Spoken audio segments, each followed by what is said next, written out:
दोस्तों, इस वीडियो में हम जानेंगे कि जब जयद्रथ को अर्जुन से भय लगता है तब जयद्रथ दुर्योधन के पास जाता है और दुर्योधन कहता है और जयद्रथ को आश्वासन देता है कि हमारे पास ऐसे ऐसे सूरवीर हैं जो किसी से भी नहीं डरते हैं, जैसे कि महारथी कर्ण, द्रोणाचार्य, अश्वत्थामा, सुबाहु, विकर्ण, वृषसेन आदि। लेकिन फिर भी जयद्रथ को विश्वास नहीं होता है और वो गुरु द्रोणाचार्य के पास जाता है और वहां जाके अर्जुन की शक्तियों के बारे में जानने का प्रयास करता है।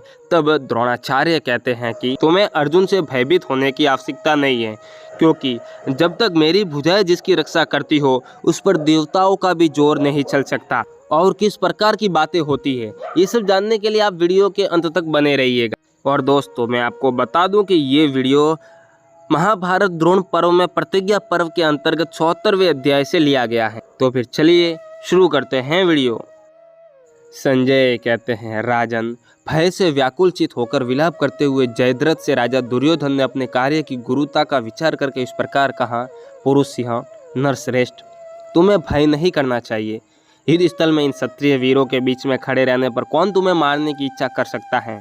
मैं कर्ण, चित्रसेन, विविशंति, भूरिश्रवा, शल्य, दुर्धर्ष वीर वृषसेन, पुरुमित्र, जय, भोज, काम्बोजराज, सुदक्षिण, सत्यव्रत, महाबाहु विकर्ण, दुर्मुख, दुशासन, सुबाहु, अस्त्र शस्त्रधारी, कलिंगराज, अवंती के दोनों राजकुमार और विंद और अनुविंद, द्रोण, अश्वत्थामा और शकुनी, ये तथा और भी बहुत से राजा जो विभिन्न देशों के अधिपति हैं, वो सभी अपनी सेना के साथ तुम्हारी रक्षा के लिए चलेंगे। अतः तुम्हारी मानसिक चिंता दूर हो जानी चाहिए।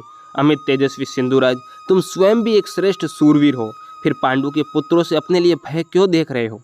मेरी 11 अक्षौणी सेनाएं तुम्हारी रक्षा के लिए उद्यत होकर युद्ध करेंगी। अतः सिंधुराज, तुम भय मत मानो, तुम्हारा भय निकल जाना चाहिए। संजय कहते हैं, राजन, इस प्रकार आपके पुत्र दुर्योधन के आश्वासन देने पर जयद्रथ उसके साथ रात्रि के समय द्रोणाचार्य के पास गया।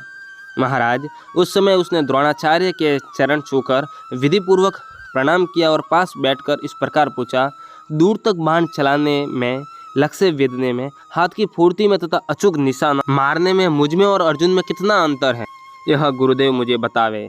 आचार्य, मैं अर्जुन की और अपनी विद्या विषयक विशेषता को ठीक ठीक जानना चाहता हूँ, आप मुझे यथार्थ बात बताइए। द्रोणाचार्य ने कहा, तात, यद्यपि तुम्हारा और अर्जुन का आचार्यत्व मैंने समान रूप से ही किया है, तथापि संपूर्ण दिव्यास्त्रों की प्राप्ति एवं अभ्यास और क्लेश सहन की दृष्टि से अर्जुन तुमसे बड़े चढ़े हैं। द्रोणाचार्य ने कहा, वत्स, तो भी तुम्हें युद्ध में किसी प्रकार से अर्जुन से डरना नहीं चाहिए, क्योंकि मैं उनके भय से तुम्हारी रक्षा करने वाला हूँ, इसमें संशय नहीं है। मेरी भुजाएं जिसकी रक्षा करती हो उस पर देवताओं का भी जोर नहीं चल सकता। मैं ऐसा व्यू बनाऊंगा जिसे अर्जुन पार नहीं कर सकेंगे, इसलिए तुम चिंता मत करो, उत्साहपूर्वक युद्ध करो और अपने क्षत्रिय धर्म का पालन करो। महारथी वीर, अपने बाप दादाओं के मार्ग पर चलो। तुमने वेदों का विधि पूर्वक अध्ययन करके भली भांति अग्निहोत्र किया है, बहुत से यज्ञों का अनुष्ठान भी कर लिया है, और तुम्हें तो मृत्यु का भय करना ही नहीं चाहिए, जो मंद भागी मनुष्यों के लिए दुर्लभ है। रण क्षेत्र में मृत्यु रूप उस परम सौभाग्य को पाकर तुम अपने बाहुबल से जीते हुए परम उत्तम दिव्य लोकों में पहुंच जाओगे। कौरव, पांडव, वृष्णवंशी योद्धा, अन्य मनुष्य तथा पुत्र सहित मैं सभी अस्थिर यानी कि नाशवान हैं, ऐसा चिंतन करो। बारी बारी से हम सभी लोग बलवान काल के हाथों मारे जाकर अपने अपने शुभाशुभ कर्मों के साथ परलोक में चले जाएंगे। तपस्वी लोग तपस्या करके जिन लोकों को पाते हैं, क्षत्रिय धर्म का आश्रय लेने वाले वीर क्षत्रिय उन्हें अनायास ही प्राप्त कर लेते हैं।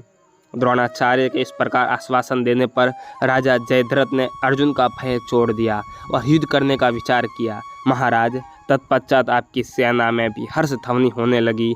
सिंहनाद के साथ साथ रणवाद्यों की भयंकर ध्वनि गूंज उठी। दोस्तों, अगर आपको इससे आगे वाला भाग भी चाहिए तो आप हमें कमेंट कर दीजिएगा, हम आपके लिए वीडियो ज़रूर बनाएंगे। और आप हमें ये बताना ना भूलें कि ये वीडियो आपको कैसी लगी। और अभी तक आपने हमारे चैनल को सब्सक्राइब नहीं किया है तो सब्सक्राइब कर ले और पास में आए बेल आइकन को भी दबा दे, ताकि जैसे ही हम वीडियो अपलोड करें उसकी नोटिफिकेशन आपके पास सबसे पहले पहुंच जाए।